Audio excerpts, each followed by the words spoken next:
Gjatë interpelancës në Kuvendin e Shqipërisë, deputetja Jorita Tabaku ngriti shqetësime për disa godina të pasurisë kombëtare, të cilat sipas saj do të shemben për të hapur vend për ndërtimin e kullave të reja. Tabaku theksoi se një veprim i tillë jo vetëm që shkatërron trashëgiminë historike, por gjithashtu mund të ketë pasoja negative në procesin e integrimit të vendit në Bashkimin Evropian.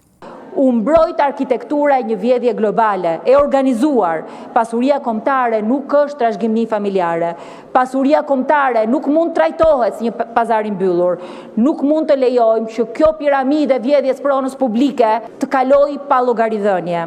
Nuk mundet me forcën e kartonave sot vazhdojnë të kalojnë ligje speciale që e mbajnë pushtetin këmbë. Do vi një moment që kjo pronë publike do i kthehet shqiptarëve. Do vi një moment që kushdo do t'jap llogari e nuk do e keni as forcën e kartonave. Interpelanca e kërkuar nga deputetja Tabaku ju delegua Ministres së Ekonomisë dhe Inovacionit Elina Ibrahimaj, e cila argumentoi se të gjitha investimet po realizohen me transparencë të plotë dhe duke respektuar standardet europiane. Në stadiumit është zhvillimi i stadiumit nuk e prek drejtorinë e përgjithshme të tatimeve dhe përfaqësuesit që keni në Këshill Bashkiak duhet ju kishin informuar sepse janë atje për të dhënë zërin e popullit që i ka votuar, nuk janë atje për të bërë spekulime.